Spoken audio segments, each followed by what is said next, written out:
우리 옆에 좌우에 앞뒤로 하겠습니다. 큰 축복을 받읍시다.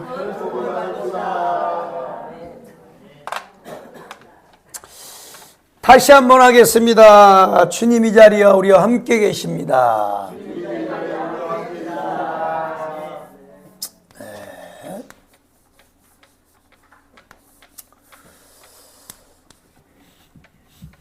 한번 따라하겠습니다. 예수 이름에 비밀을 알자. 예수 이름의 비밀입니다. 예수 이름의 비밀.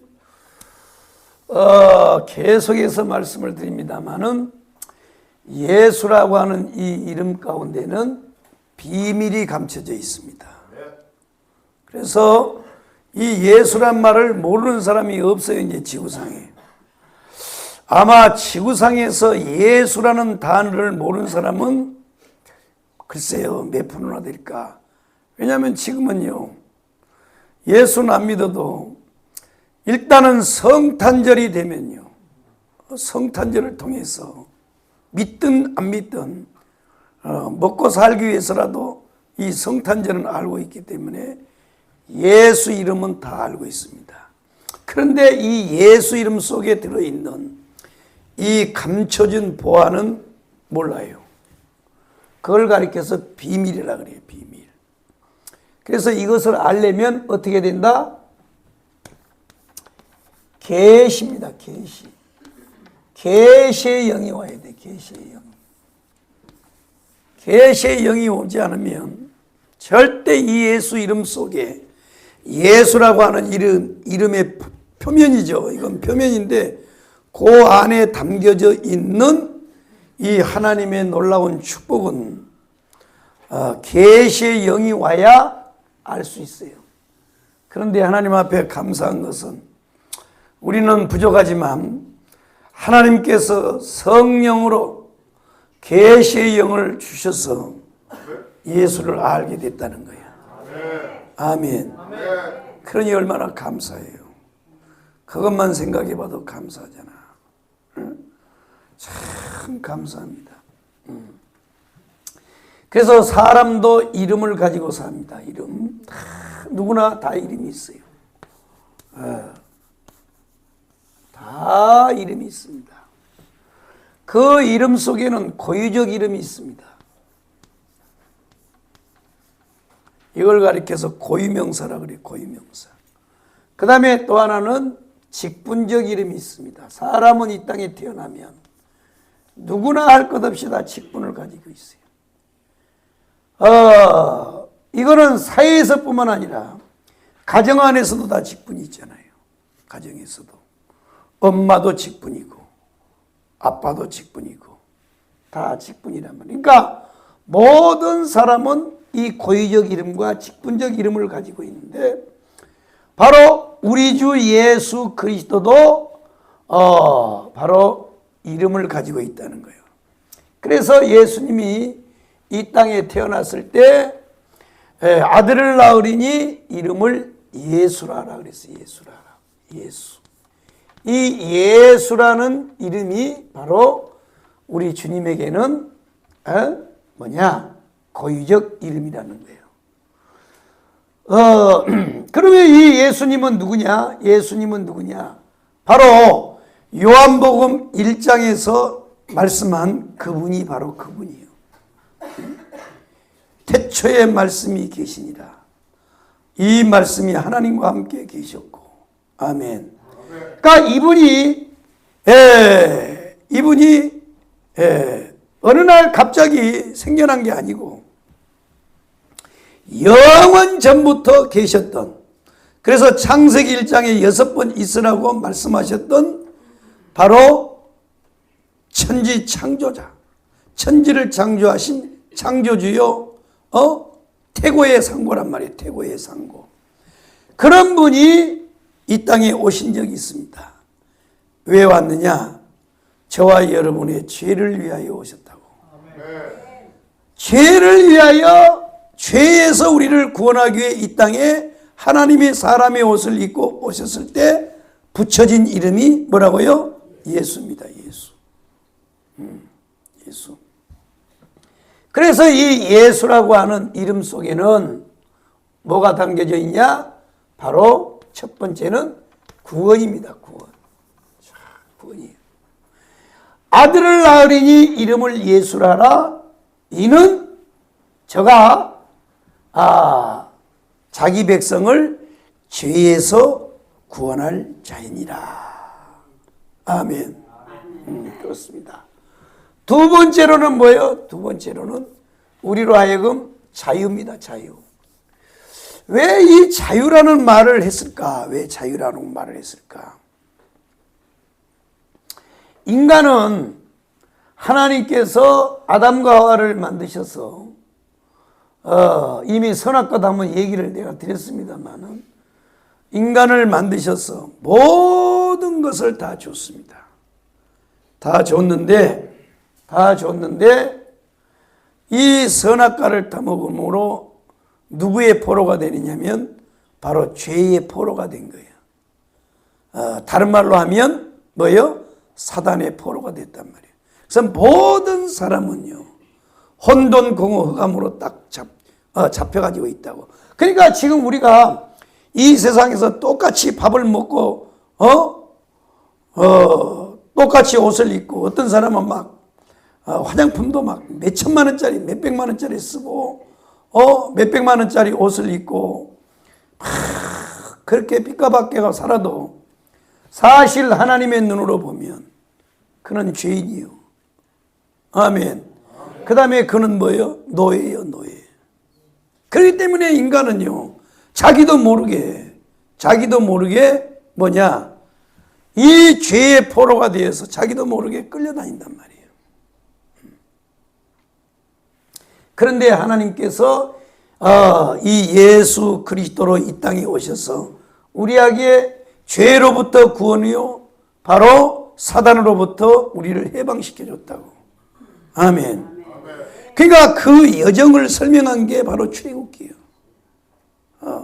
그러니까요 모든 성경은 다 예수에 대하여 얘기한 거야. 아멘이요. 예수 이야기하려고. 그러니까 심지어는요 이스라엘 백성들을 애굽에다가 집어넣어서 430년 동안 노예 생활하게 하고 모세 이 선지자 모세를 애굽에 보내가지고 하나님께서 그들을 뭐예요? 출애굽을 시킨단 말이에요. 이 과정이 똑같아요. 그러면서 모세가 아주 의미심장한 말을 했잖아요. 나와 같은 선지자를 너희 가운데 세우리니 너희는 그를 따르라 그러잖아요. 나와 같은 선지자란 말이에요. 물론 나와 같은 선지자라고 할 때는 당대에서는 누구냐? 여호수아예요. 근데 그 여호수아라는 사람이 여호수아라고 하는 이름 자체가 예수아예요.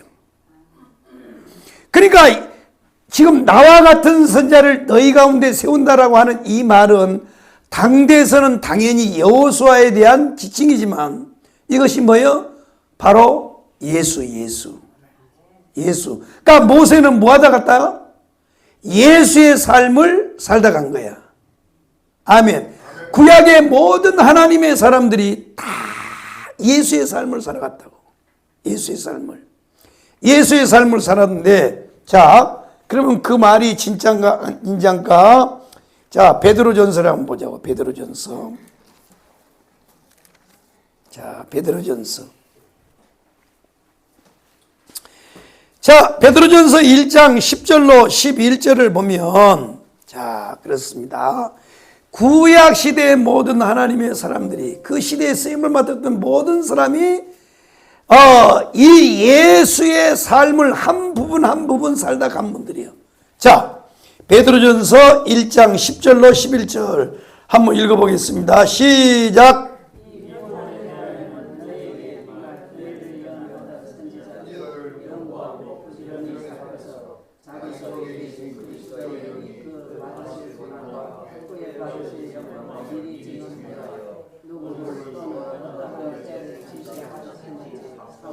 아멘. 보세요. 구약의 선지자들 속에는 누가요? 그리스도의 영이 사셨단 말이에요. 그리스도의 영이. 그리스도의 영이요. 그러니까 모세가 지 마음대로 사는 것 같지만 아니라니까요. 모세가 자기 마음대로 산 게 아니고 모세는 이 그리스도의 영이 그 속에 계시면서 그리스도의 삶을 한 부분 살다 간 분이란 말이에요. 이해되시면 아멘. 그러니까 모세가 이스라엘 백성들을 애굽의 종으로부터 이 출애굽을 시킨 이 과정이 뭐냐? 예수가 그렇게 하는 것을 보여줬단 말이에요. 이미 먼저 그림을 그려줬다는 거예요. 깨달으시면 아멘. 그러니까 예수 그리스도는 뭐냐? 바로 우리에게 자유예요, 자유. 할렐루야. 그렇습니다. 그래서 이 예수 그리스도, 이 고유적 이름은 예수입니다. 예수입니다. 그래서 사람과 같이 예수님도 고유적 이름을 가졌지만 직분적 이름도 가졌어요. 직분적 이름을 가졌습니다. 첫 번째가 뭐냐? 바로 그리스도예요. 그리스도입니다. 이 그리스도는 기름 부음 받은 자예요. 기름 부음 받은 자라는 뜻이. 다른 말로 메시아입니다. 그러니까 예수를 가리켜서 그리스도라 그러는데 이 그리스도라고 하는 이 직분적 이름 속에가 뭐가 들어있냐? 그가 이 땅에서 하실 일이 뭐냐? 바로 이 세 가지입니다. 첫째는 선지자의 직분이에요. 선지자의 직분. 두 번째는 제사장의 직분입니다. 그 다음에 왕입니다. 왕의 직분이에요. 그러니까 이 예수 그리스도에게 붙여진 이 직분적 이름은 첫 번째가 그리스도예요. 그 그리스도라고 하는 건 뭐냐? 바로 이분이 선지자요, 이분이 제사장이요, 이분이 왕이라는 거예요. 아멘. 그러니까 예수가 이 땅에 왜 왔냐? 선지자의 일을 하기 위해서 오셨다는 거예요. 선지자의 직분은 뭐예요? 하나님의 뜻을 백성들에게 전달하는 사람이에요. 하나님의 뜻을. 그래서 선지자는요, 그래서 거의 다 맞아 죽습니다. 선지자는 거의 맞아 죽어. 왜? 하나님의 뜻을 백성들에게 전달해야 되기 때문에, 과감 없이 전달해야 되기 때문에 맞아 죽는 거예요. 거의 다 순교했어요. 그럼 제사장은 뭐냐? 그래서 선지자는 하나님으로부터 백성에게 오는 사람이 선지자예요. 쉽게 말하면. 그 다음에 제사장은 뭐냐? 백성의 문제를 가지고 하나님 앞으로 가는 사람이 제사장이에요. 인생사의 모든 문제를 안고 가는 분이 이 제사장이에요. 그래서 지금도 예수께서는 우리의 죄를 위하여 십자가에 죽으시고 장사한 지 사흘 만에 부활하셨다가 그리고 승천하여 지금 어디에 계시냐? 하늘 보좌에 계시는 거예요. 하늘 보좌. 하늘 보좌에서 뭐하고 계시냐? 잠자고 계십니다. 코를 부르릉 그 코 고는 소리가 천둥번개예요. 드디어 저 새끼가 이다이 됐다 이제. 예수님은 하늘 보좌에서 주무시고 계시는 게 아니고 코 골고 주무신 게 아니고 하나님은 졸지도 아니하시고 주무시지도 아니하시고. 아멘. 그러면 하늘 보좌에서 뭘 하느냐? 바로 누군가 널 위해 기도하니. 바로 누군가 널 위해 기도하는 그분이 누구냐면 바로 예수요. 아무리 부모라고 해도요. 부모라고 해도 졸음이 쏟아지면요. 병실에 와서 병곤하다가요. 자요. 잔다고. 그냥요. 자식은요. 배를 째서 막 생쌀을 째가지고 수술 부위가 아파갖고 잠을 못 자고 끙끙대는데 엄마는 막 간호하다가 되게 간호하다 졸면 그냥 푹 쓰러져 잔다고. 육신의 부모는요. 이렇게 잘 수가 있어. 잘 수가 있는데 우리 예수님은요, 졸지도 아니하시고 주무시도 아니하시고 불꽃 같은 눈으로 우리를 감찰하시면서 우리를 위하여 기도하는 거예요. 이분이 제사장이라고, 제사장. 그래서 내가 사도행전에 승천의 예수에 대해서 설명을 할 때 자세히 설명했죠. 승천의 예수. 예수님이 이 땅에 계시다가 하늘로 승천했어요. 이때 여기 제자들이 이거 쭉 서 있었습니다. 그때 구름에 승천을 쫙 해서 예수님이 올라가니까 여기에 뭐가요? 구름이 가리었다 그랬어요. 구름이 가리었다. 구름이 가려서 이제 더 이상 보이지 않았다는 거야. 그러면 이 예수가 이 제사장으로, 선지자로, 왕으로 이 땅에 오시다가 이 승천하여 올라가는데 구름이 가려서 이제 보이지 않았다는 거예요. 이 승천하신 이 사건이 뭐라고요? 바로 구약시대의 성막의 사건하고 똑같다 그랬습니다. 똑같다. 그래서 이 구약의 성막에 보면 자 이렇게 되어 있습니다. 여기가 뭐예요? 번제단입니다. 여기가 물두멍입니다. 여기가 성소입니다. 여기가 지성소입니다. 여기 지성소 안에 뭐가 있냐? 법궤가 들어있어요. 여기는 뭐 있어요? 떡상, 촛대, 향단, 이것이 이렇게 들어있단 말이에요. 그러면 이제 제사장이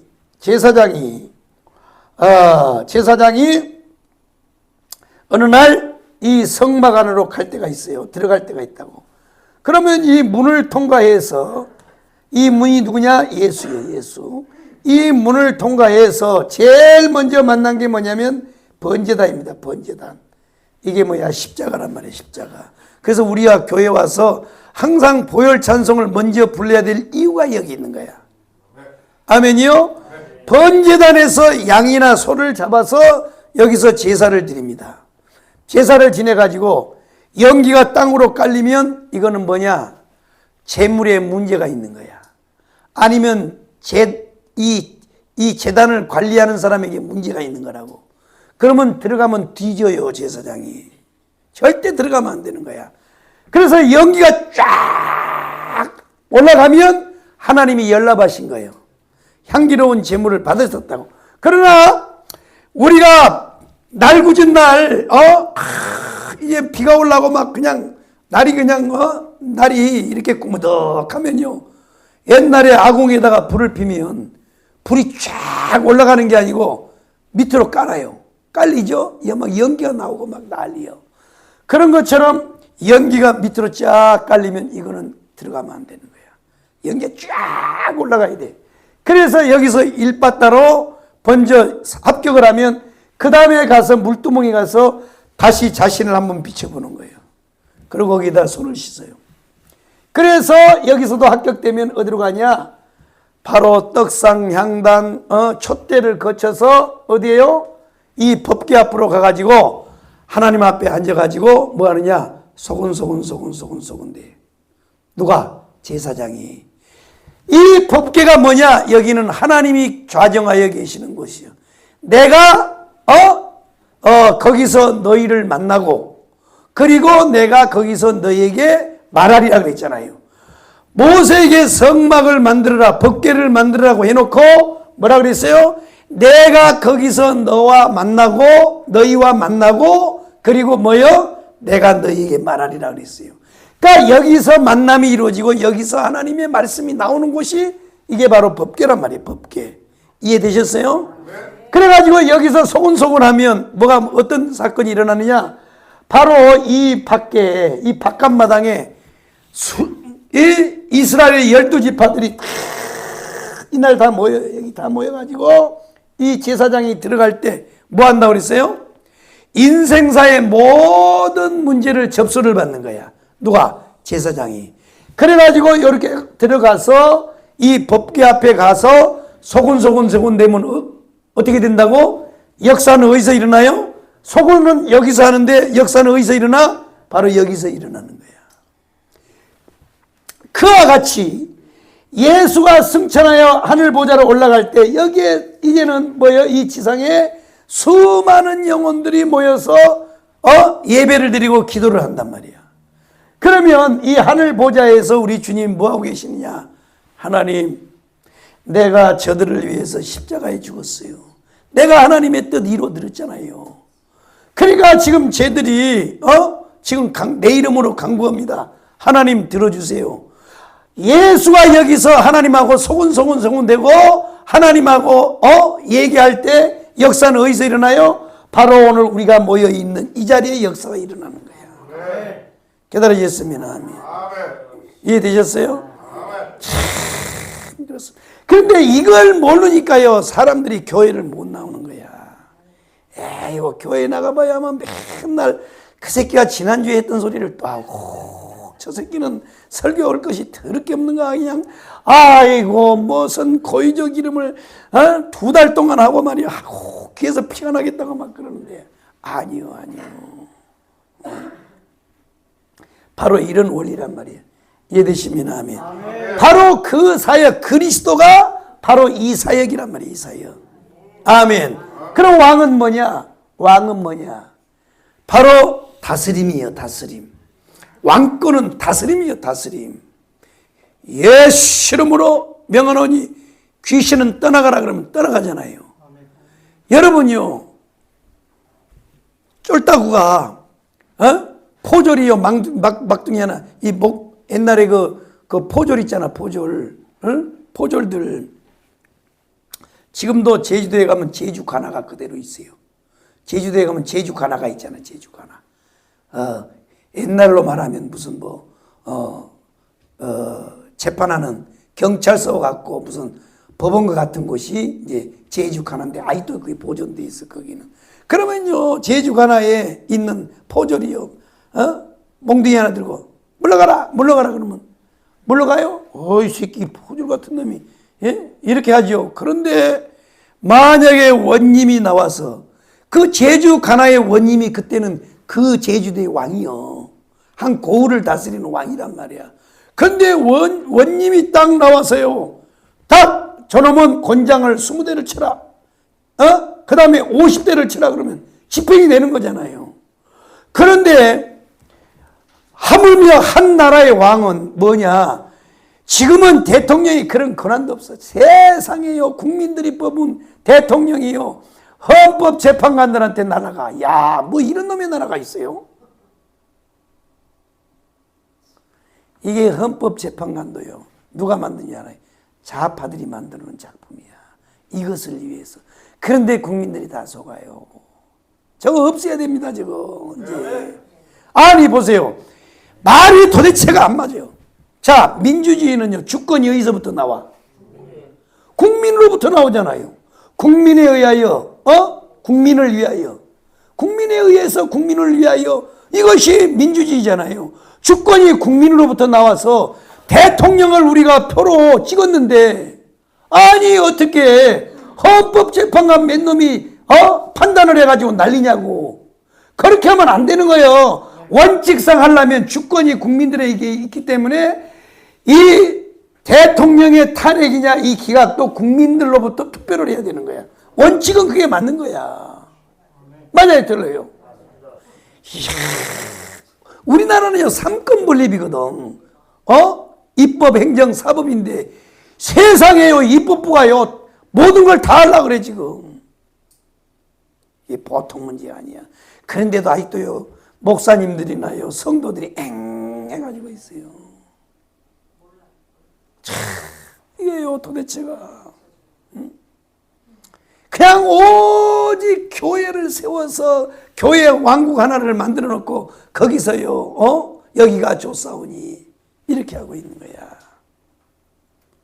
참 여러분 잘 들어보세요. 공산주의는요 왜 일어난 줄 아세요? 기독교를요 교회를 없애기 위해서 일어난 이 사상이 공산주의요. 그렇기 때문에요 절대 공산주의가 왕노릇하는 데는 교회는요 없는 거야. 그런데도 저렇게 정신을 못 차려요. 보통 문제가 아니에요. 보통 문제가 아니에요. 왕이란 말이에요. 왕은 다스림이요 다스림. 지금도 예수 그리스도예요. 예수 그리스도가 우리를 뭐예요? 보호하시고 다스리시고 인도하시고. 아멘. 히브리서에 보면요, 예수 그리스도는 어제나 오늘이나 영원토록 동일하시다는 거예요. 그러니까 어제나 오늘이나 영원토록 동일하시기 때문에 계속해서 예수는 그리스도로 우리 가운데 계시면서 이 세 가지 사역을 하고 계신다는 사실을 여러분 믿으시기를 바랍니다. 아멘이요? 예수님이 어느 날 갑자기 핑 왔다가 어느 날 갑자기 또 쉥 하고 가더니 강간무소수이고 니들은 알아서 살아라 이 새끼들아 이렇게 해놓고 간 게 아니고 지금도 성령으로 우리 가운데 계시면서 우리를 선지자로서 제사장으로서 왕으로서 우리를 다스리시고 우리를 보호하시고 우리를 인도하시고 우리를 주관하고 계신다는 거야. 아멘. 이해되시면 아멘. 아멘. 그래서 우리 눈에는 보이지 않지만 지금도 이 자리에 우리 주님이 계신다는 거야. 아멘. 할렐루야. 아멘. 이해되시면 아멘. 아멘.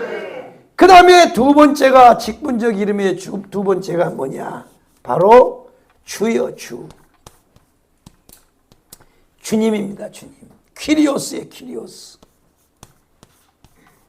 퀴리오스. 주입니다. 주. 내 모든 것을 관리하시고 내 모든 것을 주관하시는 그분이 바로 우리의 주인이라는 거예요. 아멘이요? 아멘. 자세하게 설명드려서 이제 잘 하시고. 세 번째가 아버지, 아버지. 참 아버지입니다. 아버지. 아버지입니다. 아버지. 이 아버지는 뭐예요? 아버지는 뭐예요? 첫 번째가 보호자라 그랬죠. 보호자. 보호해. 아버지는요, 보호자예요. 보호. 왕으로서 우리를 보호하지만 아버지로서 우리의 보호한단 말이에요. 보호. 그 다음에 뭐예요? 공급자예요. 공급자. 자, 공급자입니다. 자, 네 번째입니다. 네 번째. 이제 오늘 이제 이 설교를 할 겁니다.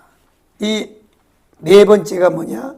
바로 예수 그리스도는 우리의 남편이에요. 남편. 다시 말해서 신랑이라고. 신랑. 자, 신랑입니다. 자, 이게 키요. 이제 이거 키. 자, 그래서 오늘 이 요한계시록 19장 7절에 보면 어린 양의 혼인 기약이 이르렀고. 자, 어린 양의 혼인 기약이 이르는 거예요. 아니, 이게 이 요한계시록 이제 마지막 때 이 되어질 일을 쭉 하나님이 계시를 하셨는데 이 19장에 와서 뭐라고 말하냐? 천사가 내게 말하기를 기록하라. 어린 양의 혼인잔치에 청함을 받은 자들이 복이 있도다. 야, 이게 9절입니다. 9절. 천사가 내게 말하기를 기록하라. 어린 양의 혼인잔치에 청함을 받은 자들은 복이 있도다. 참, 복이 있도다. 복이 있도다. 어린 양의. 자, 그래서 이 성경은 뭘 말하느냐? 혼인을 말하는 거예요. 혼인. 그래서 이 성경은요, 이 창세기에 보면 이 아담과 하와의 이 결혼으로부터 시작해서 뭐요? 마지막에는 뭐요? 어린 양과 이 혼인입니다. 혼인. 그러니까 성경은 결혼으로부터 시작해서 결혼으로 마무리를 짓는 게 성경이에요. 이야, 이 이야기 한마디만 들은 것만 해도 여러분 복 받은 거야. 아멘이요? 그러면 왜 하나님께서 이 아담과 하와를 인류 최초로 하나님이 이 역사를 진행하면서 이 아담과 하와의 결혼을 얘기했느냐?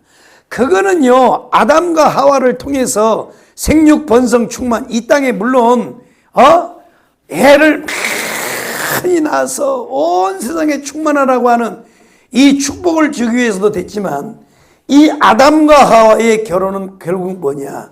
마지막 때 어린 양이신 예수와 우리 성도들의 혼인 예식을 보여주기 위해서 말씀한 것이 바로 말씀이라는 거예요. 그래서 로마서에 보면 아담을 가리켜서 뭐라 그래요? 첫 번째 아담이라 그래요. 첫 번째 아담. 그러면 예수를 가리켜서 뭐라 그래요? 마지막 아담이라 그래요. 보세요. 성경은 얼마나 신기합니까? 이 첫 번째 아담.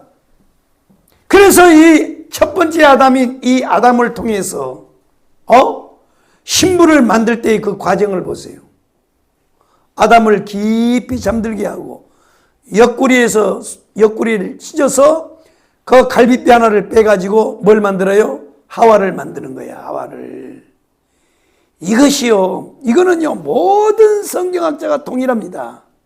그러면 아담이 깊이 잠들어서 하와를 만드는 이 사건이 결국 뭐냐? 이것이 바로 신부되는 교회가 이렇게 파생된다는 것을 보여주는 사건이란 말이에요. 이게 구속사란 말이야.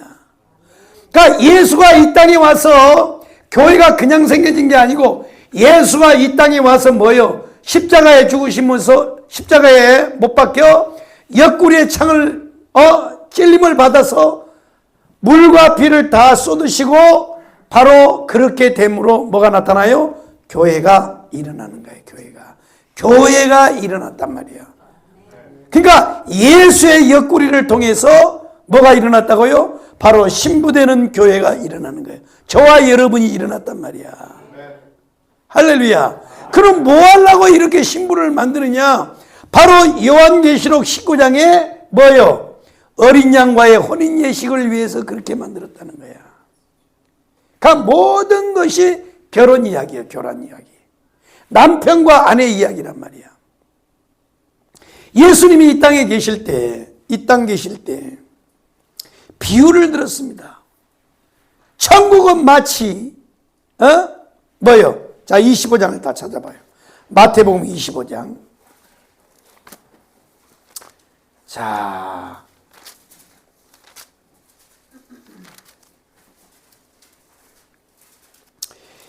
24장에는요, 말세에 이 징조에 대해서 쭉 말씀하시다가 25장에 와서 비유를, 열처녀의 비유를 했습니다. 자, 1절부터 한번 읽어봐요. 시작! 그때 천국은 마치 등을 들고 신랑을 맞으러 나가 열처녀와 같다니 그 중에 다섯은 미련하고 다섯은 슬기하였다.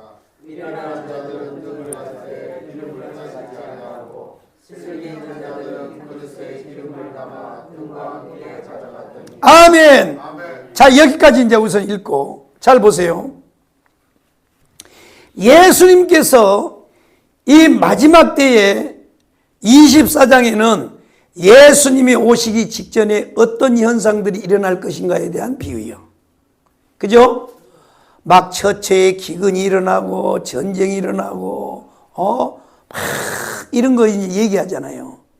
그러다가 25장에 와서 딱 얘기하는 거야. 자, 여러분들이 머릿속에다가 이 그래프를 쫙 그려놓고 이 말씀을 드려야 돼. 자, 그렇습니다. 그런데 이 천국은 마치 열처녀와 같다는 거예요. 열처녀와. 슬기로운 다섯 처녀와 미련한 다섯 처녀가 이게 다 등장해요. 그러면 이것은 지금 어디를 가리켜 말하고 있느냐면 바로 오늘 우리가 읽었던 요한계시록의 19장의 사건이야. 그러니까 이 비유가 어디에 적용되느냐면 바로 우리가 읽은 요한계시록 19장에 일어날 사건이란 말이야. 그래서 천사가 이르되 혼인잔치에 청함을 받은 자는 복되도다 그랬어요. 그러면 혼인잔치에 청함을 받은 사람이 누구냐? 바로 슬기로운 다섯 처녀란 말이에요. 그럼 슬기로운 다섯 처녀는 뭐예요? 신랑이 올 줄 알고 등불에다가 기름을 준비하고 기다린 사람. 미련한 사람은 뭐예요? 헤이, 신랑이 언제 와? 언제 오냐고. 아니, 무슨 일이 좋은 나라의 인민공화국이 될 수 있어. 저런 건 정강훈이 저 새끼가 정신이 나가가지고 맨날 강화문에서 지 왕국 만들려고 맨날 집회하려고 저따구 소리 하는 거 이렇게 말하는 목사들이 있어요. 그게 분당이요. 근데 전부 다 거기 앉았고 엥 하고 앉았어요. 에이고. 또 한 사람이 있어요. 여의도에 있어요. 아이고 참 골치 아파요. 그러니까 오늘 이 사건, 이 마태복음 25장 이 사건이 어디에 딱 나타나느냐 하면 바로 요한계시록 19장이에요. 오늘 우리가 읽은 천사가 내게 말하기를 기록하라. 어린 양의 혼인잔치에 청함을 받은 자들은 복되도다 그랬어요. 복되도다.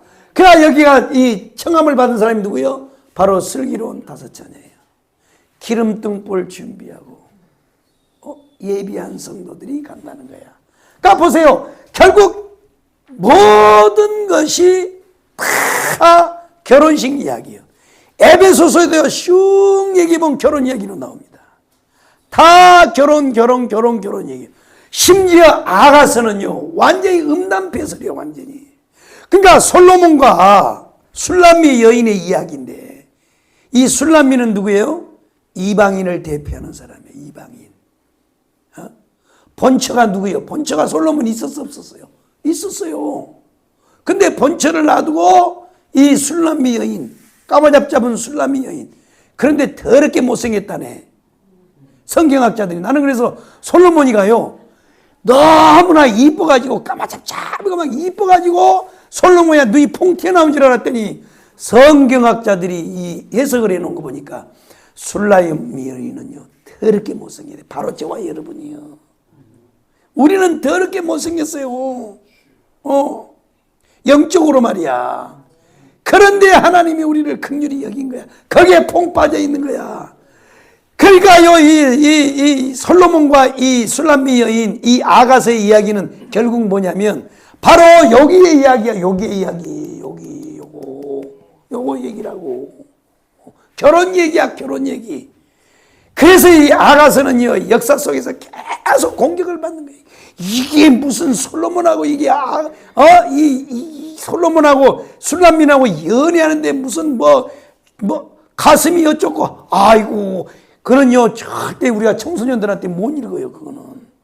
그런 얘기를 써놨단 말이야. 그래서요, 이거는요, 성경학사들에 의해서 계속 공격받은 말씀이 이건데, 영적으로 들어가서 보니까 이것이 솔로몬하고 술람미 여인의 얘기가 아니고 바로 저와 예수의 얘기를 거기다 기록해 놓은 거야. 가장 진솔한 얘기, 가장 깊은 얘기, 뭐라고 표현할 수 없는 게 부부잖아요. 그것을 설명한 게, 그러니까 모든 성경은 클라이막스가 뭐냐면 남편과 아내예요. 이해되시면 아멘. 그러니까 시작도 하나님이 남편과 아내를 통해서, 마무리도 남편과 아내란 말이에요. 자, 그렇습니다. 예수는 우리의 남편이에요. 남편으로 지금 계신단 말이야. 그러면 우리가 뭐냐? 온전한 신부가 되어야 될 거 아니야. 온전한 신부. 아멘. 그런데 오늘날 교인들이 지난주에 여기까지 설명하다 말았는데, 오늘날 교인들이 말이에요. 오늘날 교인들이 신랑 대신 예수, 남편 대신 예수를 남편으로 맞이하지 않고 뭐냐? 애인으로 그냥 애인으로 있어, 애인으로. 그래서 가끔 가다가 그냥 만나서 대화하고 차 마시고 밥 먹고 자기야 잘 있어, 자기야 잘 가. 이런 식으로 맨날 이게 신앙생활 이렇게 하고 있다. 이렇게 하면 안 되는 거야, 이렇게. 예수는 남편이요, 남편. 예수님이요, 나 애인 필요 없어. 나는 결혼을 원해. 그런데 오늘날 많은 성도들이 다 예수를요, 애인으로. 그래서 교회 와가지고, 우리끼리 놀다가 자기야 다음 주에 또 봐. 다음 주에 또 보자고. 그러면 안 된다는 거예요. 예수 그리스도는요, 남편으로 계시는 거예요. 남편. 우리의 남편이란 말이에요. 남편. 그러면 뭐냐? 우리가 결혼을 해야 될 거 아니에요. 결혼. 그래서 사도 바울이 뭐라고 했느냐? 사도 바울이 고린도후서 11장 1절부터 뭐라고 말했어요? 너희는 나의 좀 어리석은 것을 용납하라. 내가 하나님의 열심으로 너희를 위하여 열심을 내노니 내가 너희를 정결한 처녀로 한 남편인 그리스도께 드리려고 중매함이다. 이게 중매함. 중매했다는 게 중매.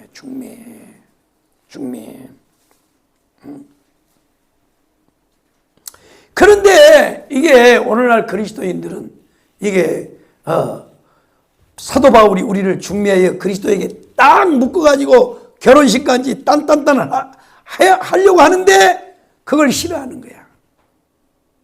그래서 오늘날은요, 뭔 결혼이요, 이런 결혼도 있더만.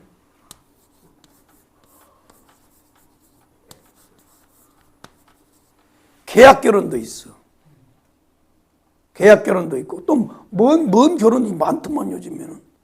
그냥 결혼 안 하고 살다가 마음에 들면 거시기하고 또 거시기하다가 거시기하면 거시기하고, 전라도에서는 거시기 3번만 하면 다 이해해버려.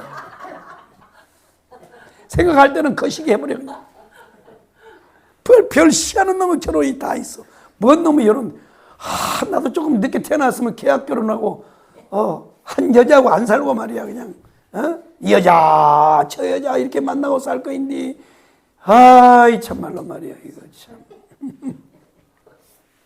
그러니까 오늘날 요 성도들이 저따구 짓을 하는 거야.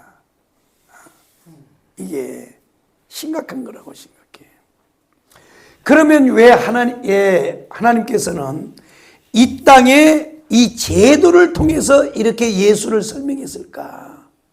예수 그리스도의 이 직분적인 이 이름을 설명하실 때 왜 이 땅의 제도를 가지고 있을까? 이 땅의 이 제도, 호칭을 통해서 관계성이란 말이에요. 관계성. 자기라고 하는 건 뭐예요?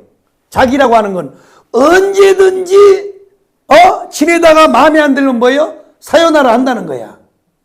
근데요, 결혼은 물론 뭐 오늘날도 참 이게 참 가슴 아픈 이야기들이 우리 주변에 많이 일어나고 있지만은, 내가 보니까 이거요, 연예인들이 이게 문제인 것 같아. 연예인들이 그냥 너무 이게 공개적으로 그냥 살다가 싫으면 그냥 헤어지고 그랬으니까 이게 보편화돼 버렸는데, 옛날의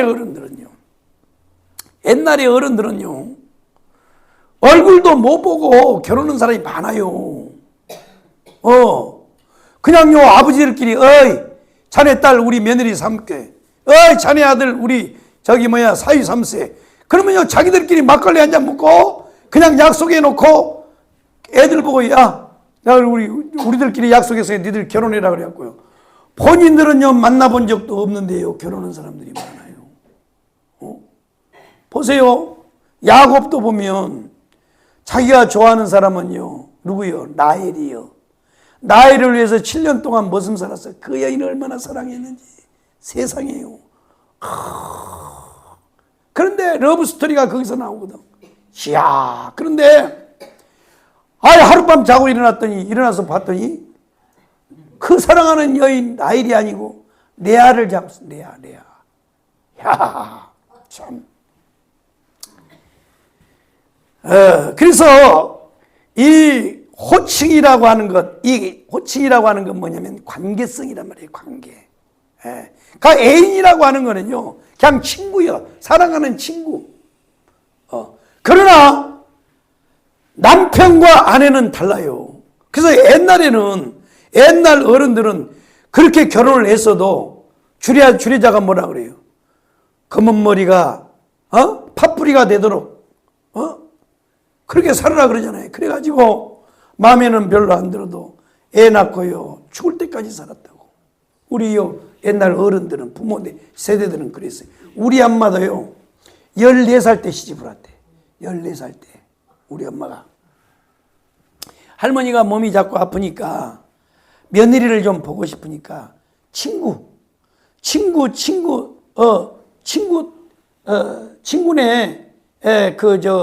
말하자면 친구네 손자겠지. 손자인가 딸인가. 거기를 이제 데려다가 와가지고 우리 막내 고모, 셋째 막내 고모가 같은 동갑인데 집에다 데려놓고 집에서 키웠대요. 그래갖고 1년인가 있다가 할머니가 돌아가셨다 그러더라고. 그래서 이제 14살 때 와가지고 우리 막내 고모하고 둘이 소꿉놀이하고 그렇게 놀다가 19살 때 혼인을 했대. 19살 때. 19살 때. 참 징그럽게 오래 살았어 보니까. 19살 때는데. 그러니까 옛날 사람들은 이렇게 살았다고. 근데 요즘 사람들은 안 그러잖아. 안 그래. 자, 그래서 하나님께서는 이 땅의 제도와 호칭을 통해서 우리에게 말씀을 하시는데, 이 남편이 뭐냐? 바로 이 관계성이란 말이에요. 그러면 이 남편과 아내는요, 이거는요 비밀이에요. 비밀이란 말이에요. 비밀. 아무도 설명할 수 없는 게 이게 남편과 아내의 관계란 말이야. 부부관계란 말이에요. 부부관계. 비밀이에요. 비밀. 그리스도는 우리의 남편이고 우리는 신랑이에요. 우리는요, 기왕지사 우리가 주님을 만났으면 어디까지 가야 돼요? 결혼식까지 가야 되는 거야. 깊은 관계란 말이에요. 그러니까 결혼이라고 하는 것은요, 뭐냐? 이 관계 속에서도 물론 아버지와 자식의 관계도요, 말로 표현할 수 없는 거지만 그 부모와 자식의 관계보다도 더 깊고 더 비밀스러운 관계가 부부관계란 말이야. 이것을 통해서 예수가 말하는 거야. 예수 그리스도는 우리의 남편이고 우리는 그의 아내란 말이야. 그러니까 우리가 예수를 믿고 교회를 다니면 어디까지 가야 되느냐? 애인으로 머물지 말고, 친구로 머물지 말고 뭐요? 그리스도의 아내가 돼야 돼. 아멘. 아내란 말이야. 아내. 왜? 예수가 우리를 아내 삼기 위해서요, 십자가에 죽어서 옆구리에 피를 다 쏟았어요. 물과 피를 다 쏟아서 우리를 신부 삼았단 말이야. 그러면 결혼식을 해야지. 딴 이렇게 해야 된단 말이야. 자, 그러면 우리가 정말로 예수 그리스도와 우리가 혼인관계에 들어가려면 어떻게 되느냐? 첫 번째는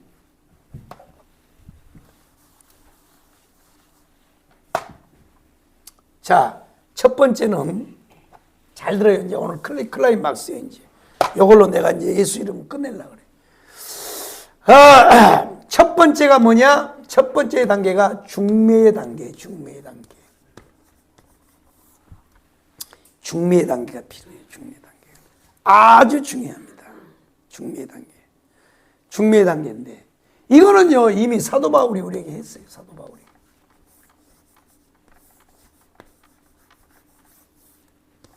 사도 바울이 우리를 중매한다 그랬잖아요. 그 다음에 이 사도 바울은 육신의 사도죠. 우리의 중매자가 누구냐면 바로 보혜사예요. 보혜사입니다. 보혜사. 성령이에요. 성령. 그러니까 결국은 우리가 예수 그리스도와 이 결혼관계에 들어가려면 결국 뭐냐? 안 되는 거예요. 중매자가 있어야 돼요. 우리를 예수 앞으로 갖다 붙이는 사람이 있어야 돼. 요즘에는 물론 요즘에도 보면 다 소개팅도 하고, 그런데 나도 이제 우리 큰아들을 지금 장가를 보내야 돼서 35이나 먹었는데 이 새끼들이 말이야. 이거 요셉이를 훔쳐서 우리 손자를 삼든지 어찌든지 해야지. 보혜사란 말이야. 보혜사. 이 보혜사가 중매자란 말이야.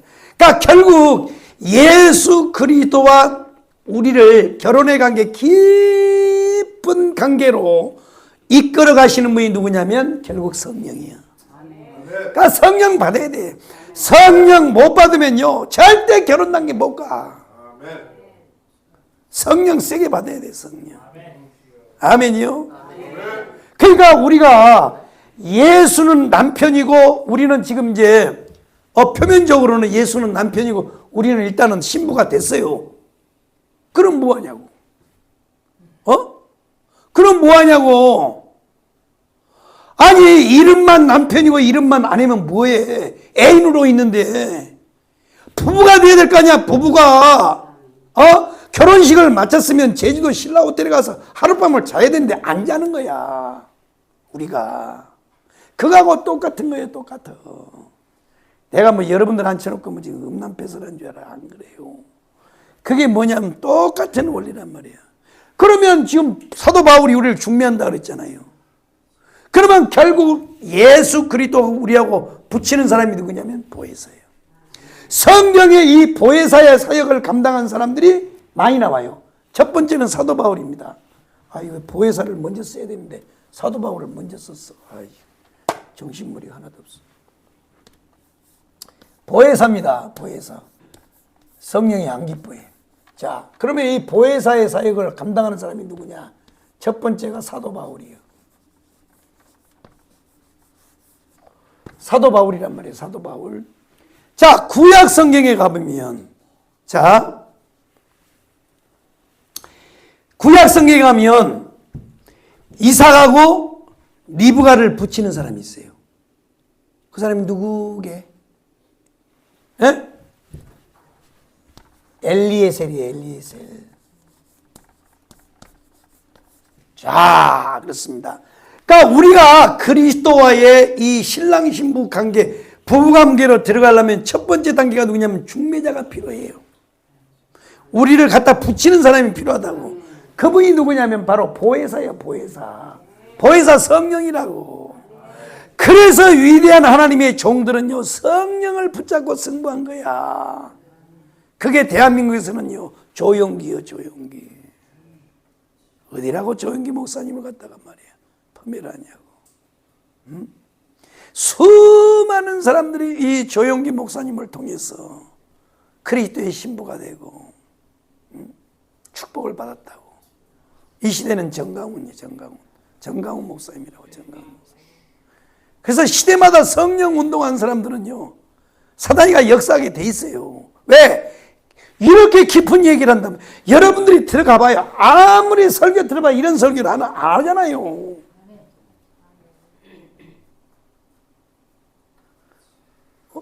인간답게 살라, 그리스도인답게 빛과 소금의 역할을 감당해라. 그래가면서 뭐 의롭게 살고 선하게 살고 착하게 살라고 이것만 얘기 강조하잖아. 이런 이걸 어떻게 듣냐고. 이러면 못 들어. 나도 못 들었어요. 내가 광주 사랑하는 교회에서 건면하는 거 들었어요?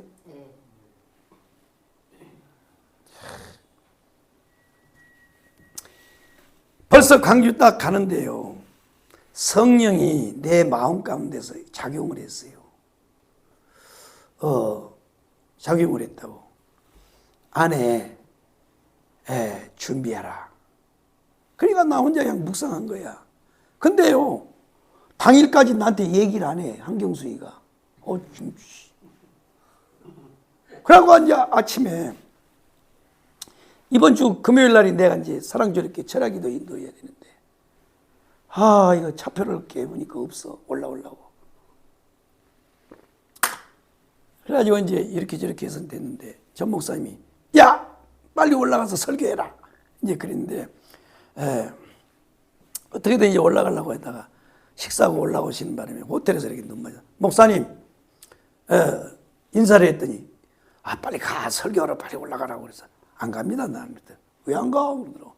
내가요, 광주에 목사님을 지키러 왔는데, 경호하는데 어디로 들어갑니까? 난 설교 안 합니다. 웃어. 그래서 이제 다른 사람 보고 가래. 그래가지고 내가 이제 그걸 갖다가 우리 한경수 목사한테 전화해서 얘기했더니, 목사님 건면 하나 해주세요. 그러더라고. 아침에. 그래서 내가 이제, 한 몇 가지, 세 가지를 준비하다가, 샥 보니까, 이게 시간이 길게 하면요, 은혜가 안 돼. 축사나 건면은 짧게 해야 돼. 딱 임팩트 있게.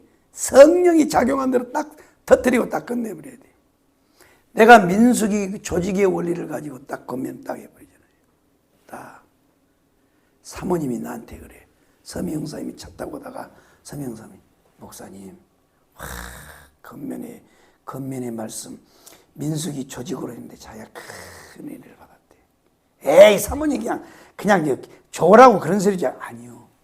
목사님 진짜 은혜 받았다는 거야. 딱 그 원리를 얘기하기 때문에.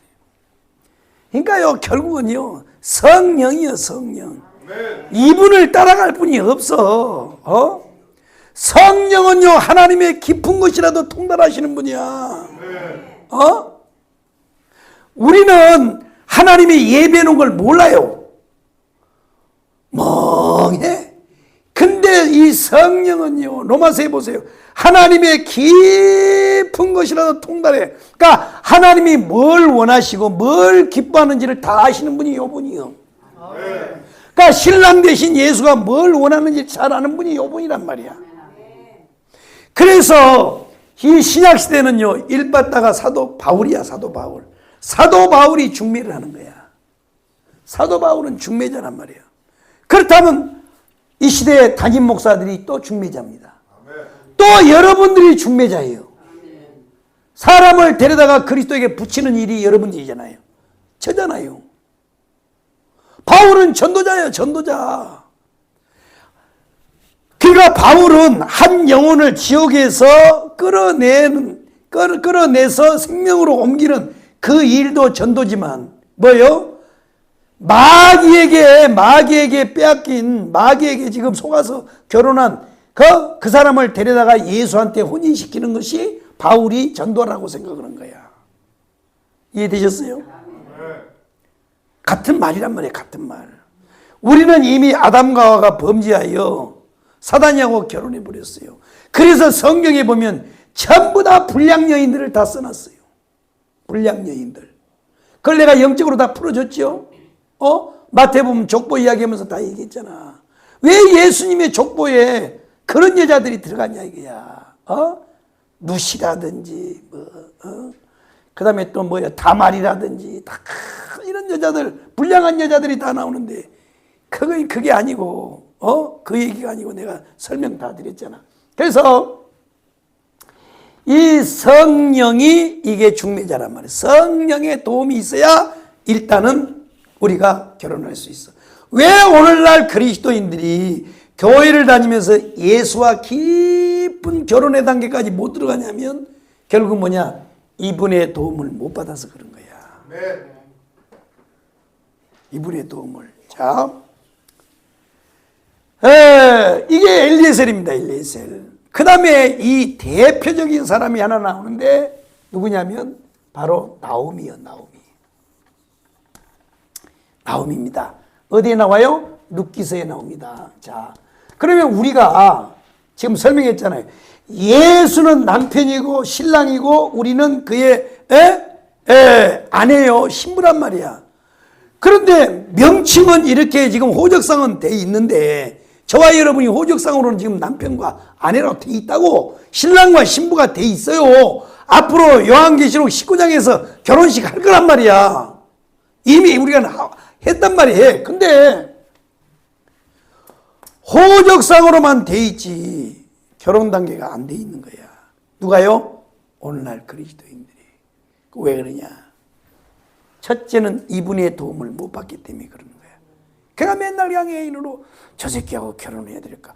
예수하고 저거 해가지고 내가 신세 조지는 거 아닐까? 맨날요 간만 보고 있는 거야. 간만 보고.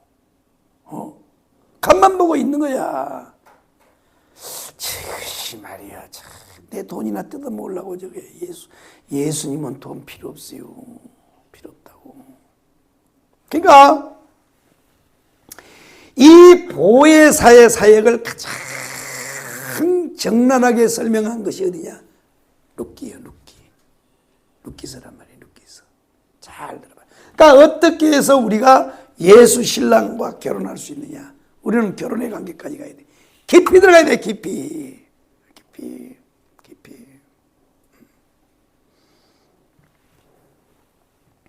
이 새끼들은요, 부모가 죽으면요, 우리 엄마 아버지가 돈을 얼마나 남겨놨을까 그거 쳐다보는데요. 남편과 아내는 안 그래요. 안 그렇다고. 그러니까 자, 우리는 이제 더 이상 예수님과 밖에서 이렇게 데이트나 하고 애인의 관계로 있는 것이 아니고 우리는 예수와 혼인 예식을 가져야 돼. 그러려면 누구예요? 바로 중매자가 필요해요. 그 중매자가 바로 누구냐면 바울이요, 나오미요. 그래서 이삭하고 리브가를 갖다 붙일 때 누가 갖다 붙이냐면 엘리에셀이 갖다 붙여요. 아브라함이 엘리에셀을 시켰어요. 엘리에셀을 시켜가지고 누구를 데려가요? 리브가를 데리고 와서 이삭에게 붙인단 말이에요. 보세요. 중매자예요, 중매자. 이게 보혜사란 말이에요. 그 엘리에셀이 바로 뭐냐면 뜻이 보혜사란 뜻이야. 성경은 참 희한합니다. 자, 이제 우리가 룻기서를 보자고. 어떻게 해야 우리가 남편이 될 수 있고 아내가 될 수 있느냐? 이건 이제 결론이에요, 결론. 자, 룻기서를 펴봐요. 자, 룻기서입니다.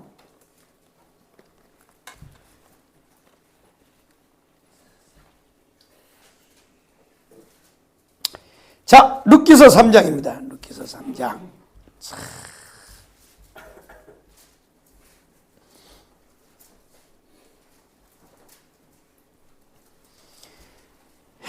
자, 일단 룻기서에 보면 자, 이제 나오미에 의해서 이제 결혼을 한단 말이야. 나오미에서 결혼을 하는데, 이 결혼을 하는데 누가하고 결혼하느냐? 나오미가 룻인데, 보아스입니다. 보아스. 보아스와 롯이 아닙니다. 이 룻입니다.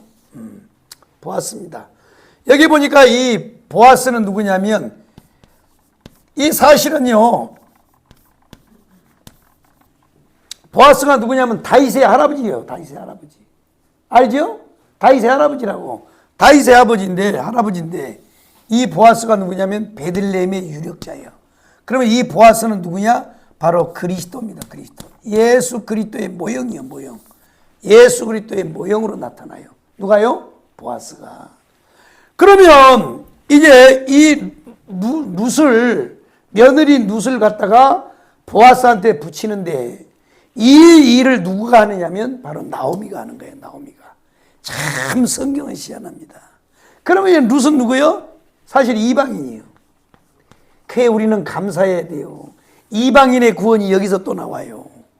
아가서도 다 나오지만 이 이방인이라고 룻이.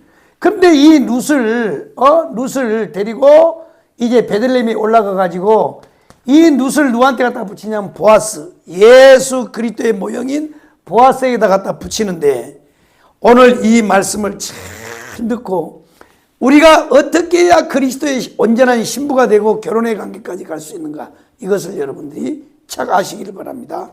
자, 룻기서 3장 3절 한번 읽어봐요. 3절 3절 다 찾아봐요.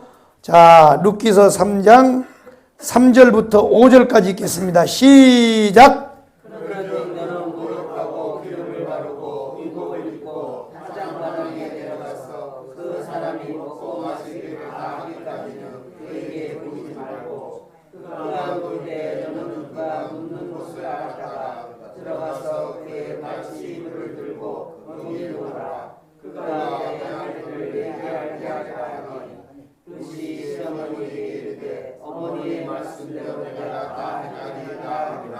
아멘. 그러니까 오늘 이 사도 바울은, 자, 사도 바울은 오늘의 목사님들하고 똑같아요. 목사님들이 똑같습니다. 같은 이제 동일한 선상에서 보고. 그러니까 우리가 예수 그리스도를 사로잡아서, 남편 신랑을 사로잡아서 우리가 결혼에까지 가려면 첫 번째가 중매자의 도움이 굉장히 필요해요. 중매자의 도움이 필요합니다. 자, 이 중매자인 나오미가 룻을 갖다가 보아스한테 붙일 때, 자, 뭘 하라고 하느냐면, 첫 번째가 뭐예요? 목욕하라입니다. 목욕하라. 목욕하라는 거예요. 목욕하라. 목욕하라야. 그러면 여기서는 육신의 목욕이죠. 육신의 샤워죠. 샤워인데 이 목욕하는 건 뭐야? 죄 씻음이에요. 죄 씻음. 그러니까 뭐예요? 결국 회개예요. 회개. 깊은 회개하라 이거야. 이 회개와, 제가 성령을 받을 때, 이 성령이 역사할 때 보니까요, 제일 먼저 성령이 시키는 일이 뭐냐면 회개를 시켜요. 회개를 시킨다고. 그래서 목욕하라 이게, 목욕하라. 자, 우리가 이미 이제 부활절도 지났습니다만은 고난주간 우리가 고난의 한 주간이라 그러잖아요. 홀리 위크라 그러잖아요. 홀리 위크. 거룩한 한 주간, 홀리 위크인데, 목요일 날 와서 예수님 뭘 하느냐면 세족식을 해요. 세족식. 뭘 했다고요? 세족식. 제자들의 발을 씻기는 거야. 그래서 어느 날 느닷없이 예수님이요 세숫대에다 물을 딱 뜯어내고 수건을 딱 어깨에다 걸치더니 아그들아 니들 이리 하나씩 와라.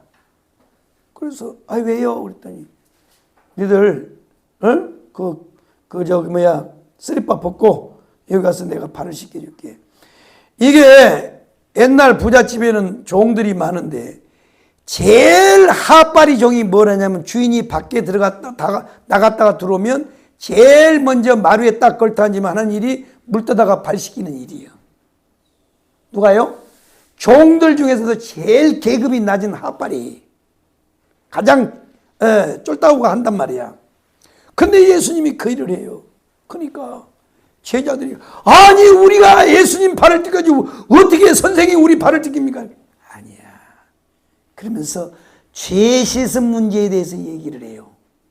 예수님이.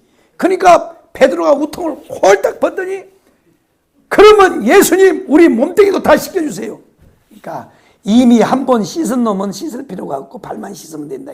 그러니까 원죄는 목욕이요. 원죄를 씻은 놈은 뭐만 하면 돼? 자범죄 발만 씻으면 된다 그 말이야. 그러니까 이 목욕이라고 하는 것은 뭐냐면 죄 씻음이야. 이해되셨어요?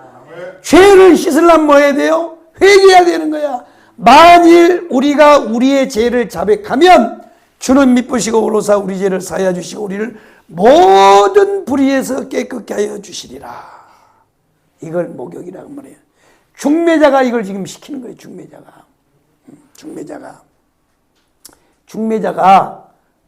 그래서 우리가 첫 번째로 하려면 뭐냐? 중매자의 도움이 굉장히 필요해요.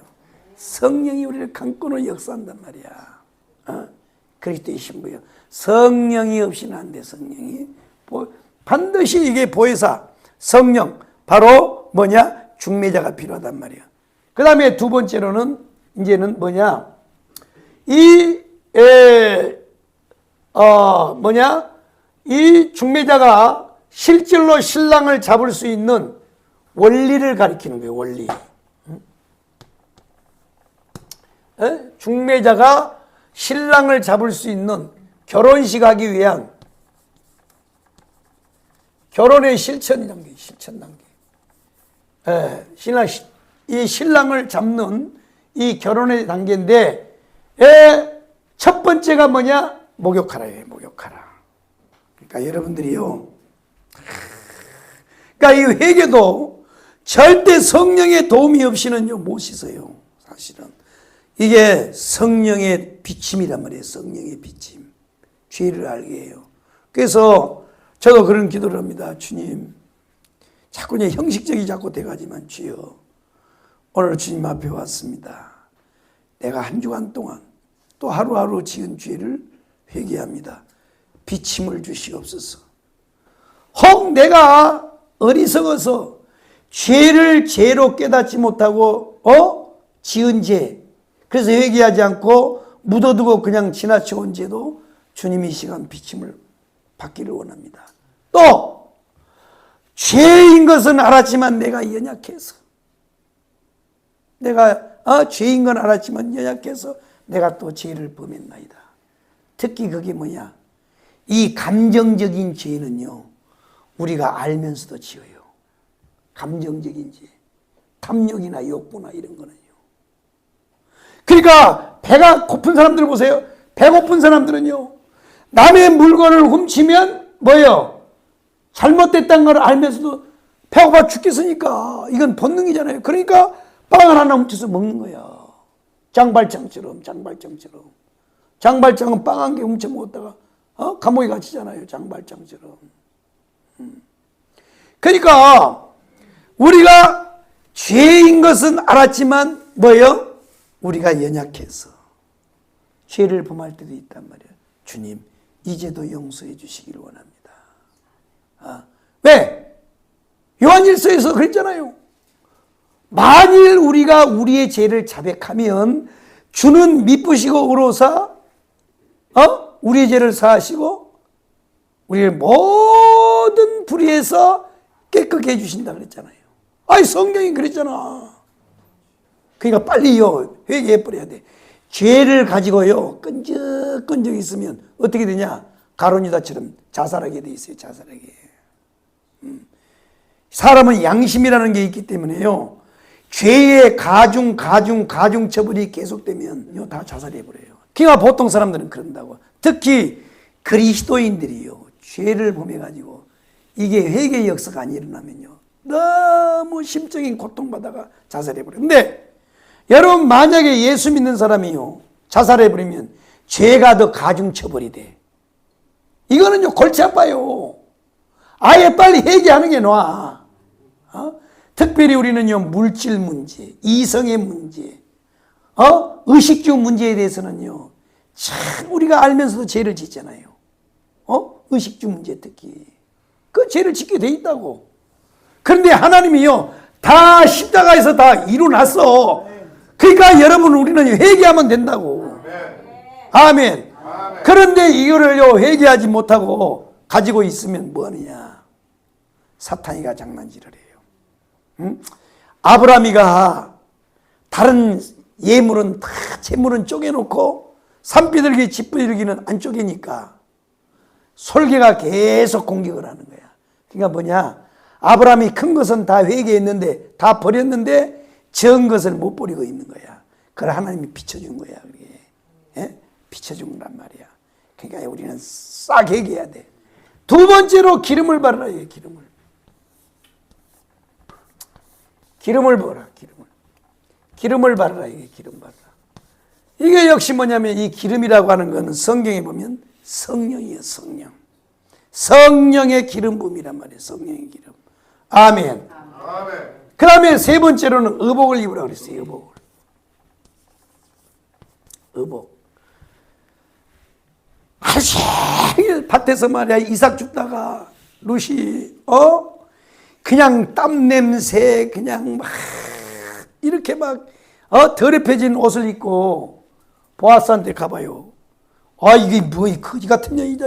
내 침상에 가서 더럽히냐고 발로 걷어 차버리지. 안 끌어안는다고. 그래서요 목욕하고 기름 바르고 의복을 입으라 그랬어요. 의복을. 자 그러면 이제 이 의복이 뭔지 마지막 하나만 살펴보고 이제 말씀을 마치도록 하겠습니다. 자 그렇습니다. 결국 남편이요. 그러니까 우리는 이제 결론적으로 말씀드립니다. 남편을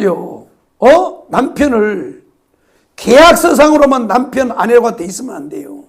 실질적으로 남편과 아내가 돼야 돼. 그게 그래서 침상에서 이루어진다고. 침상에서. 그래서 지금 이 나오미가 이 룻을 데려다가 어디다가요? 보아스 침상에다 밀어넣어버려. 가서 붙어라 이거야. 붙어야 네 것이 되는 거야. 붙어야. 근데 우리는 애인이 되니까요 다른 애인도 갖다 집적되는 거예요. 다른 놈이 와서 집적돼. 다른 여자가 와서 집적되는 거야. 그러면 안 되는 거야. 아예 땅에서 반지 딱 끼고 너 반지 벗으면 죽어 이 새끼야. 이 새끼. 이렇게 반지를 딱 끼워야 된다고. 이게 해야 된다고. 그래서 이 룻이 이제 룻에게 마지막으로 자 의복을 입으라 그랬어요. 의복을. 자 의복을 입었는데 자 의복이 뭐냐? 자 19장 8절 한번 읽어봐요. 요한계시록 19장 7절 8절 한번 읽어봐요. 19장 7절 8절 요거 한번 읽겠습니다. 자 요한계시록 19장 7절로 8절까지 시작. 우리가 좋아하고 그에 기뻐하며 그에게 영광을 돌리세 어린 양의 혼인기한이 이르렀고 그의 아내가 자신을 준비하였다. 자 자신을 뭐 했다고요? 준비했다는 거예요. 자 자신을 준비하라. 이게 준비하라. 이게 준비인데 준비요. 준비하라. 이 보혜사가 우리를 결혼시키기 위해서 뭘 시키냐면 준비하라 그런단 말이에요. 준비하라는데 자 준비하였으므로 8절 시작. 그에게 영하고 깨끗한 세마포 옷을 입도록 허락하셨으니 이 세마포 옷은 손들의 옳은 행실이로다. 아멘. 아멘. 자 의복입니다. 의복. 세마포라 그랬죠? 세마포입니다. 세마포. 이 세마포는 뭐예요? 성도들의 옳은 행실이에요. 옳은 행실. 이 옳은 행실을 가리켜서 세마포라는 거예요. 세마포. 아멘.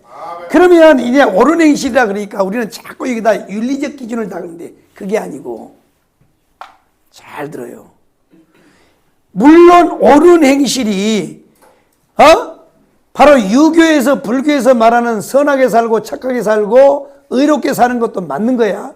그런데 자꾸 우리는요, 이 땅에 이 행실을 가지고 자꾸 말하는데, 그럼 옳은 행실이 의복이 세마포고 옳은 행실인데 이게 뭐냐? 이 세마포는 뭐냐? 잘 들어요. 옳은 행실이 뭐냐? 한번 따라해. 복음의 옷. 복음의 옷. 자, 이게 사실이지. 내가 다 열어준 거야 지금. 여러분 성경 66권을 여러분들이 지금 헤엄치고 다니는 거 오늘 이 시간에.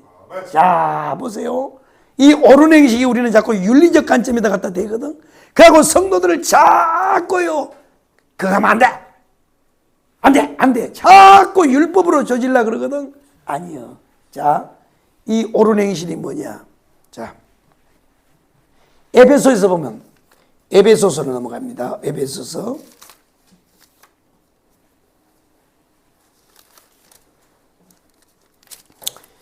자,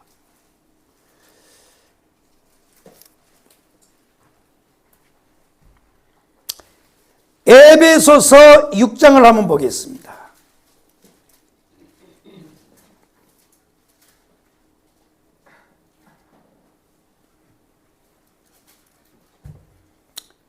자, 에베소서 6장 다 찾았어요? 네. 자, 이 옳은 행실, 이 세마포가 뭔지 잘 보세요. 자, 13절 보겠습니다. 13절. 자, 13절 한번 읽어봐요. 시작. 그러므로 하나님의 전신갑주를 취하라. 이는 악한 날에 너희가 능히 대적하고 모든 일을 행하기 위해 서기 위함이라. 또. 그런즉 서서 진리로 너희 허리띠를 펴고 의에 오신경을 붙이고 또. 만에 복음이 준비한 것으로 신으시고 모든 것 위에 믿음의 막대를 가지고 이로써 능히 악한 자의 모든 불화살을 소멸하고 또. 구원의 도구와 성령의 복음 곧 하나님의 말씀을 가져라. 아멘. 결국 이것이 이 의복이 뭐냐, 이 세마포 이것이 뭐냐면요, 우리는 어떤 행동을 자꾸 말하는 걸 하는데 그게 아니고 예수의 피로 씻음을 받은, 아멘이요? 복음의 옷이요. 복음의 옷. 복음의 옷이란 말이에요. 복음의 전신갑주란 말이에요. 전신갑주. 이걸 입어야 된단 말이에요. 이걸. 아멘. 그러면 여러분 생각해봐. 옳은 행실이니까 그러면 누구나 그러면 착하게 살고 의롭게 살고 그러면 다 예수 신부 되겠네? 아니요. 오히려 우리보다도 천주교인들이 더 깨끗이 살 수 있어요. 우리보다도요, 뭐요? 더 불교인들이요, 더 사람요, 좋은 사람들 많아요. 인간적으로. 아이고, 강화문에 가보세요. 예수쟁이들 가보라고. 뭐 그 사람들은 다 못 가는 거네, 그럼? 아니요, 그게 아니라고. 그러니까 이 옳은 행실은 어떻게 뭐 착하게 살고 의롭게 살고 바르게 사는 그것도 되지만 결국 뭐냐면 예수의 피로 말미암아 구원받은 구원의 옷이란 말이에요. 구원의 옷. 아멘이요? 아멘. 보혈의 피로 씻음받은, 그래서 결국은 복음의 옷이요. 그러니까 결국은 우리는 뭐냐, 예수의 피로 씻음받은 그 옷을 입어야, 그 옷을 입어야 예수의 남편 대신 예수의 신부가 될 수 있는 거야. 그러니까 오늘 루키서에 정확하게 가르쳐 주잖아요. 이거 하고 마지막에는 의복을 입고 어디로 가라? 침상으로 들어가라는 거잖아요. 그랬더니 룻이 어머니가 가르쳐 준 대로 그대로 했더라는 거예요. 그랬더니 보아스하고 딴딴따딴 이것이 이루어진 거란 말이야. 여러분, 예수의 이름의 비밀을 이제 오늘 이번 주에 마치는데, 여러분, 예수의 이름 가운데는 뭐가 있다고요? 남편이요, 남편. 이것이요, 가장 깊은 거예요. 그러니까 결국 우리는 그리스도, 주, 아버지, 그 다음에 모든 것이 다 중요하지만 그 가운데 뭐냐? 남편이란 말이에요, 남편. 예수는 우리의 남편이란 말이에요. 다 여러분들은 예수의 남편 속에 다 신부가 되기를, 다 예수의 아내가 되기를 주의 이름으로 축복합니다. 아멘. 기도하겠습니다. 살아계신 우리 하나님, 우리에게 예수 이름을 아는 계시의 정신을 주셔서 예수 이름 속에 있는 비밀을 알게 하신 주님 감사합니다. 살아계신 하나님, 한 달 동안 수고하여 거둬들인 수학의 11조로 모든 것이 하나님으로부터 왔고 모든 것이 하나님의 주인이고 나는 청지기요 종임을 고백하며 이 귀한 11조 예물을 봉헌합니다. 그러나 하나님 앞에 드린 모든 성도에게는 하나님께서 복을 주신다고 성경의 말씀에 싸우니 살아계신 주님 친히 말씀하시고 친히 역사하시고 친히 축복하여 주셔서 하늘문을 활짝활짝 열고 복을 부어서 쌓을 것이 없게 하여 주시고 아버지 하나님 들어가도 나가도 손대는 것마다 계획하는 것마다 다 복이 이루어져서 이 땅에 사는 동안 남은 생에 사는 동안 하나님께서 아버지 하나님 원도 한도 없이 복을 부사 하나님 이 땅에 사는 동안에 하나님 주를 위하고 복음을 위하고 몸된 교회를 위하여 아버지 하나님 죽도록 충성을 다하며 살 수 있도록 복을 부어 주시옵소서. 하나님께서 기도하는 것마다 응답해 주시고 손대는 것마다 발 닿는 것마다 하나님 아버지 사무엘의 말이 하나님 아버지 그의 생에 하나도 땅에 떨어지지 않도록 책임졌던 살아계신 하나님이 이분들을 책임져 주시고 축복하여 주시옵소서. 감사 예물 드린 모든 손길들 하나님 범사가 다 하나님의 축복 가운데 이루어짐을 믿고 드렸사오니 기록된 기도의 제목 불꽃 같은 눈으로 감찰하시고 내 믿음대로 되라고 말씀하시며 그대로 이루어 주시어서 영혼이 잘된 같이 범사가 잘되고 강건한 복으로 축복하여 주시옵소서. 주일 예물 드린 모든 손길들 한 분 한 분들 기억하여 주시고 하나님 아버지여 저들 아버지 삶 가운데 가정마다 자녀들과 가정마다 모든 일터마다 하나님께서 복 위에 복을 더하여 주옵소서. 하나님 아버지 주님의 몸된 교회를 위하여 수고하고 애쓰며 섬기고 작은 것 하나도 하나님 앞에 섬기는 모든 분들 하나님께서 귀하게 여기시고 축복하여 주시며 성도들의 찬을 위하여 수고하며 섬기는 모든 손길들 한 분 한 분들 하나님 책임져 주시옵소서. 그들의 수고를 하나님 기억하여 주시고 칭찬하여 주시옵소서. 이 모든 말씀 우리 구주 예수 그리스도 이름으로 축복하며 기도 올리옵나이다. 아멘. 이제는 교회의 머리가 되시고 우리의 생명이 되시는 예수 그리스도의 크신 은혜와 아버지 하나님의 무한극진 사랑하심과 성령님 대주교통 충만하신 은사가 예수 이름의 비밀을 깊이 알고 예수 그리스도와 남편과 아내의 관계까지 가기 원하는 모든 성도들 무리 위에와 저들 가정과 자녀들 위에 앞길 위에 교회와 지역과 나라와 민족 위에 흩어져 돌아가는 모든 걸음 위에 한 주간 동안의 우리의 삶 위에 이제로부터 영원토록 함께 계실지어다. 아멘.